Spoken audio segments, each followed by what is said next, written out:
Good afternoon po, Church. Thank you po for this opportunity to share the Word of God. And we will be studying about the story of the Galatians. In Galatians chapter 6, if you would open your Bibles with me, in the book of Galatians chapter 6, verses 11 to 18. Once again, Pastor, thank you po for this opportunity that you've given to me to be a blessing and share the Word of God. Galatians chapter 6 verses 11 to 18 will be beginning. Let me read verses 11 to 18, but we'll be studying the whole chapter. 11 to 18 as I begin. You see how large a letter I have written unto you with mine own hand. As many as desire to make fair shew in the flesh, they constrain you to be circumcised, only lest they should suffer persecution for the cross of Christ. For neither they themselves were circumcised keep the law, but desire to have you circumcised, that they may be glory in your flesh. But God forbid that I should glory, save in the cross of our Lord Jesus Christ, by whom the world is crucified unto me, and I unto the world. 15. For in Christ neither circumcision availeth anything, nor uncircumcision, but a new creature. And as many as walk according to this rule, peace be on them, and mercy, and upon Israel, and upon the Israel of God. From henceforth let no man trouble me, for I bear in my body the marks of the Lord Jesus. Brethren, the grace of our Lord Jesus Christ be with your spirit. Amen. To the Galatians, written from Rome. Yeah. Thank you for, blessed be the reading of God's Word. Let us go to the Lord in prayer. Dear Lord, Heavenly Gracious Father, we thank you for this time that you've given us, this opportunity to once again study your Word. And may you continue to work within us and teach us, dear Lord, as we continue on with your message. Guide us and bless us and use me as your instrument. In Christ's most precious name we pray. Amen and amen. You may be seated. Thank you. Now this message is very, we can relate this message, to the church, and this is normal to the church. All of us have been going through with such things, and simply we cannot deny it. So all of the church, every church, deals with the same realities, and this is sometimes it is the sad truth, the hard truth, no? People fail. Marami po sa atin ang bumabagsak. Ang ating kabigatan, ito po ay pumapatong, dumadami. And yung mga pagpili po natin ay hindi po natin matatanggi, ay nagpo-produce po ito ng mga consequences. No? This is the result of the choices that we make. Sabi nga po yung isang quote, we can choose whatever that it is that we want to choose, but one thing that we cannot choose is the result or the consequences. So some of us, we struggle silently.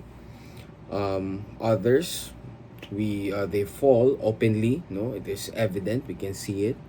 And a lot of us, most of us, and it is possible that we may grow weary or sad or tired doing na yung mga bagay na tama, even though hindi po natin kagad nakikita yung mga resulta agad-agad. Kaya sometimes we would get tired in doing the right thing. We would get tired and frustrated with treating others fairly. Tapos tayo, we're not treated fairly. No? And it shows us, tayo bilang mga mananampalataya or believers or children of God, paano tayo nagre-responde sa mga pagbagsak. No? It shows us how believers, us, should respond to failure. This is how we should respond and carry the responsibility, at maintindihan po natin yung mas mahabang resulta sa ating mga buhay. No? In book of Galatians po, this chapter that we have just read, it moves from and teaches us from how we treat others to handle our own lives. Kasi it would reflect kung paano natin tinatrato ang ating kapwa. It would reflect on our lives. And what we will sow, eventually, we will reap. Kung ano po yung tinanim po natin sa ating kapwa, whether it may be love, whether it may be yung pag-aakay, pabalik sa Panginoon, ito rin po yung ating maaani. And the title of the message that we'll be studying this afternoon is Bearing Burdens, Building Lives. And as Christians, we ought to bear the burdens of others, the burdens na some people cannot bear alone. We ought to do these things for the sake of our brethren, for the sake of the church, for the sake of the love for our fellow people. Now, this is something na hindi po natin madalas nagagawa, and sometimes ito rin po yung gusto natin maranasan sa kapwa natin. Hirap po na tayo ay gustong makaranas nito sa ibang tao, pero hindi po natin ito pinapakita sa iba. And hopefully, it is an eye-opener to us.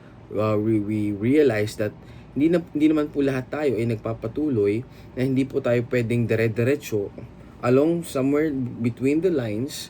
Tayo rin po ay babagsak. We are not perfect. We're just mere human beings, and we are prone to failure.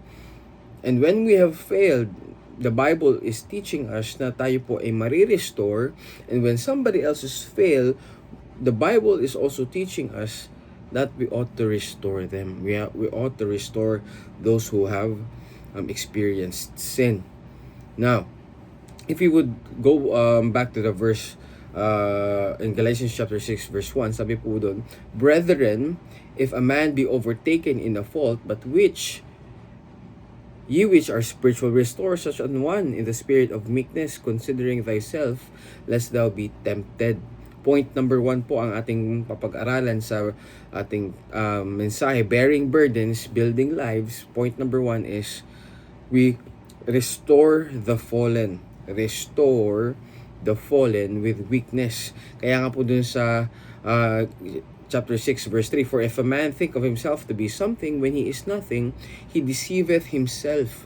But let every man prove his own work, and then shall he have rejoicing in himself alone and not in another. For every man shall bear his own burden. Kaya nga po sabi dito, Brethren, if a man be overtaken in a fault, ye which are spiritual, restore such an one in the spirit of meekness. In the spirit of meekness, considering thyself, lest thou be tempted. And also in Matthew chapter 7 verses 1 to 5, the idea of the passage of that verse is to mag-examine muna po tayo sa ating mga sarili bago po tayo manghusga ng ibang tao. Sumilip muna po tayo sa ating mga sariling muta bago po natin silipin yung muta ng iba. At madalas mas malaki po yung ating pagkakamali. So this is Apostle Paul instructing the children of God, the Galatian church, to respond to failure. Na when we have seen somebody who has failed, we have to respond with restoration and not condemnation. Ito po yung ini-encourage ni Apostle Paul dito po sa Galatians chapter 6. This entire chapter, sabi nga po dito, overtaken. Ano po ang ibig sabihin ng overtaken? Hindi po ito yung parang sasakyan, no? It means being caught or nahuli na may kasalanan na nangyayari sa kanyang buhay. At sabi po doon, to restore, it means to mend or to put back in place, kung saan ibabalik siya sa kanyang lugar para mas makapagpatuloy po siya.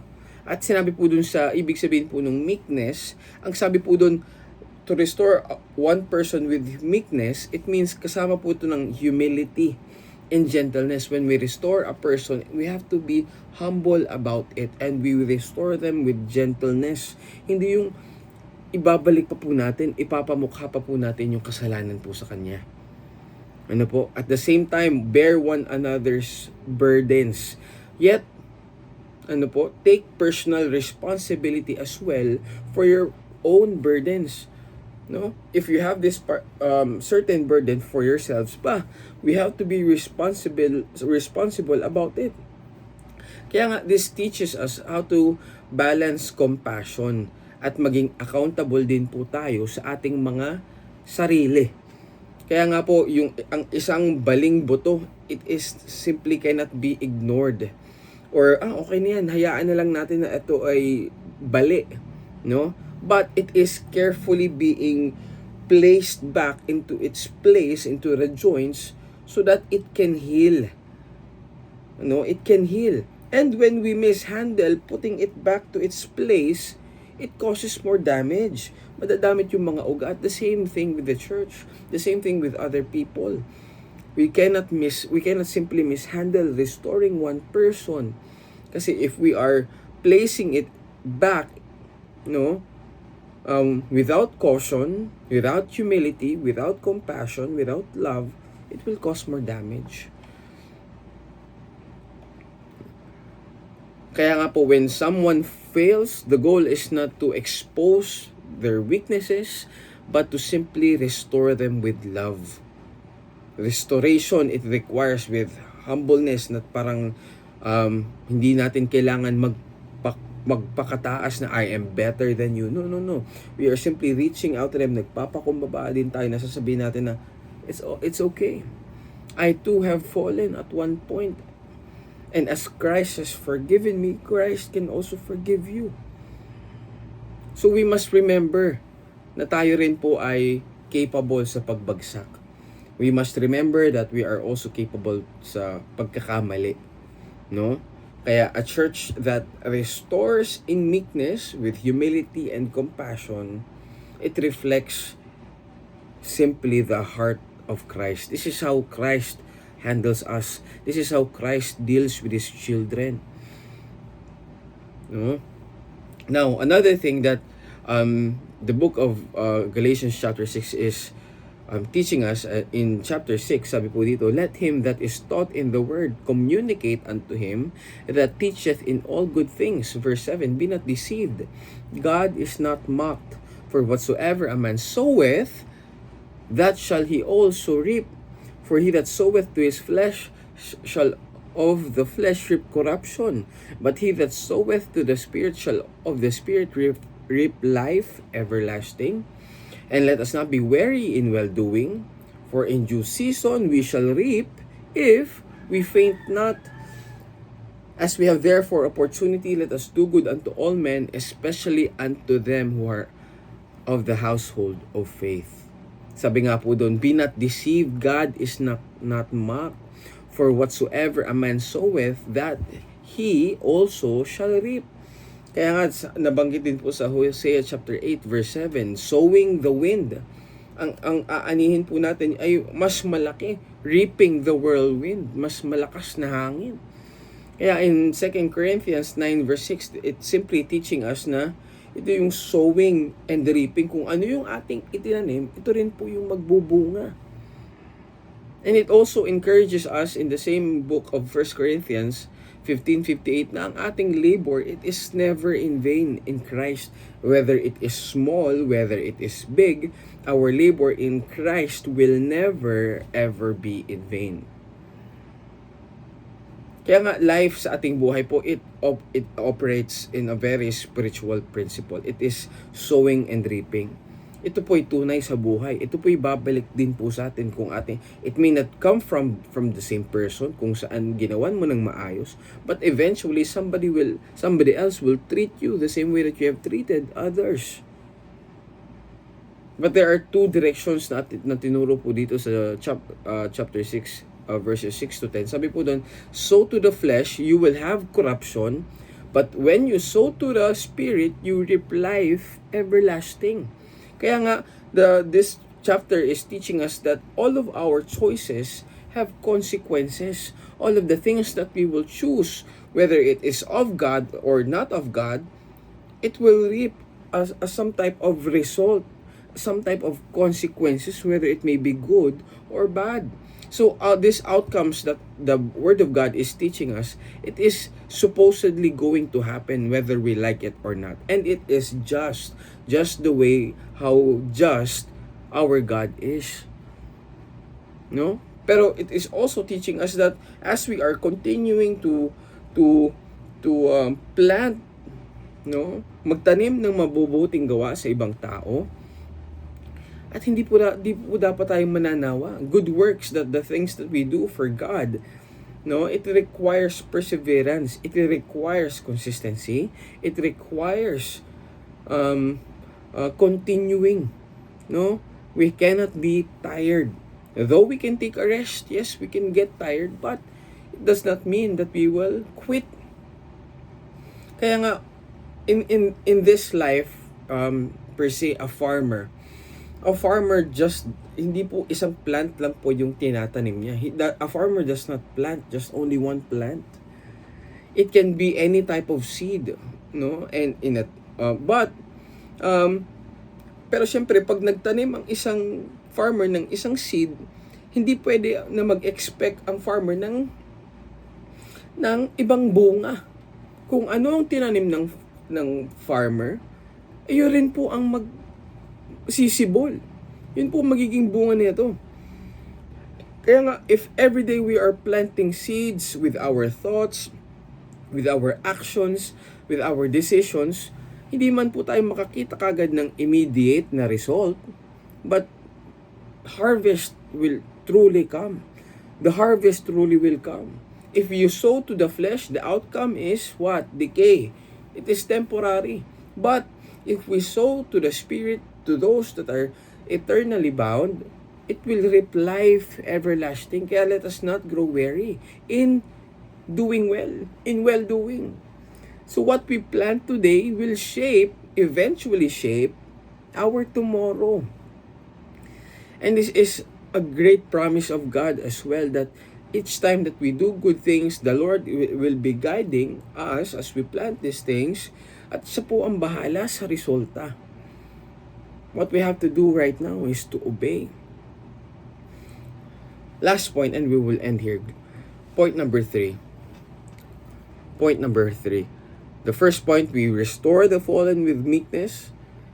In verses 1 to 5, we invest in the right things. Point number 2, verses 6 to 10. And the last point that we will have is glory only in the cross. Glory only in the cross. 11 verse 11 to 18.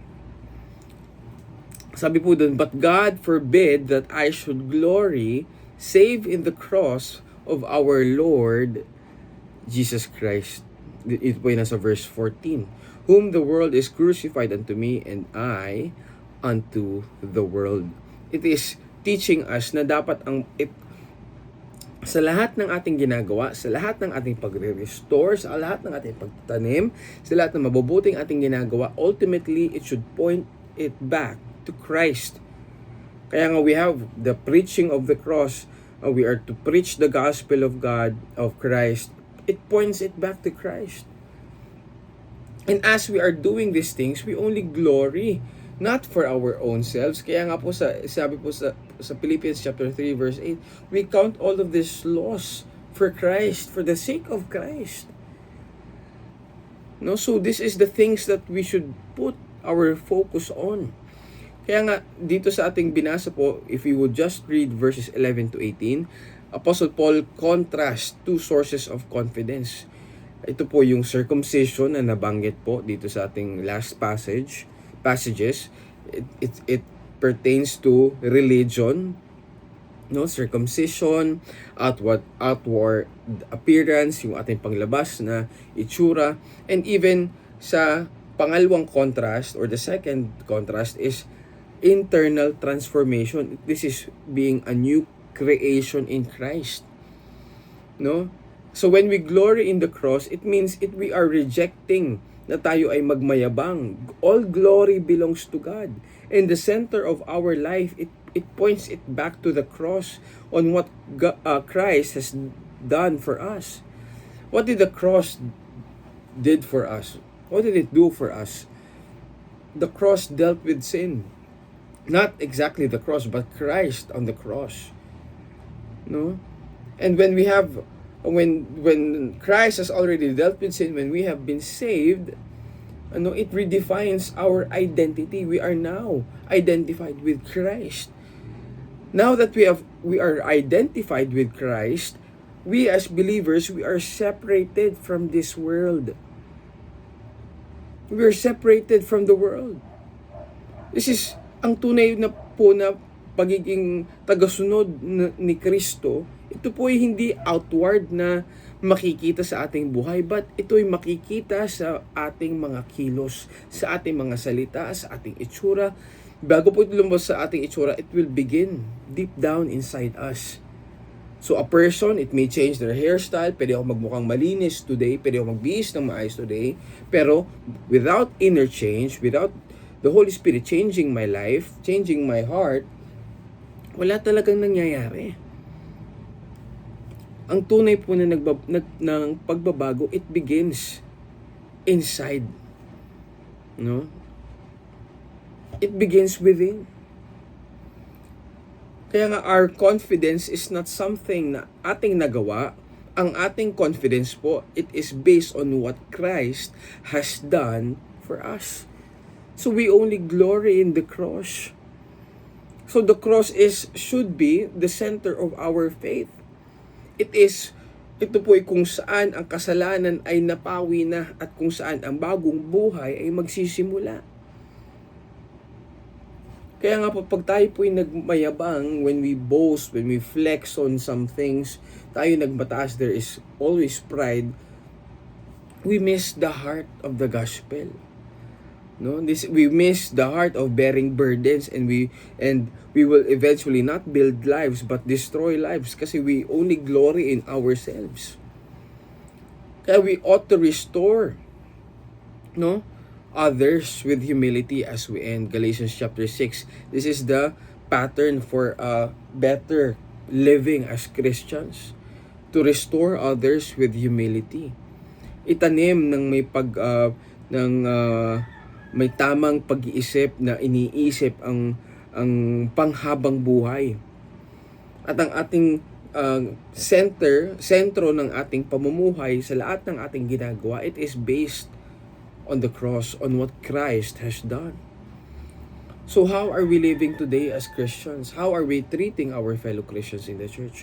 How are we treating those who are still lost?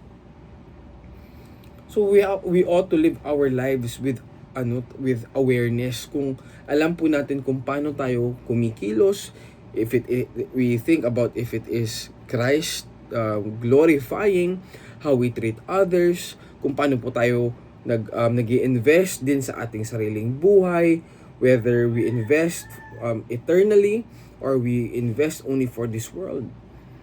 And where we place our confidence, kung saan po tayo tunay na nakasandal dito po sa mundong ito. So this is what Galatians chapter 6 is teaching us. We ought to restore gently, we ought to sow faithfully, and we ought to glory only in the cross of Christ. So as you continue with your Bible reading, I hope you consider the book of Galatians as it will guide us into a proper daily Christian living. No, this is the word of God, yes, but the next step will always be up to you. So continue to dwell on God's word and read His word day and night. Always commune with God, and one of these days we will see eternal results na alam po natin, and we will realize na pambihira. I never thought that this would be possible, but praise God, nangyari itong bagay na to. I hope we have learned something today in the book of Galatians chapter 6 verses 1 to 18. And let's go to the Lord in prayer. Dear Lord, we thank you for this time that you've given us.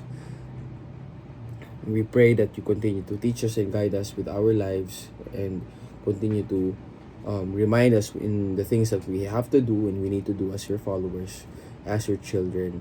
May you continue to be seen in our lives as we continue with our day. In Christ's most precious name we pray. Amen and amen.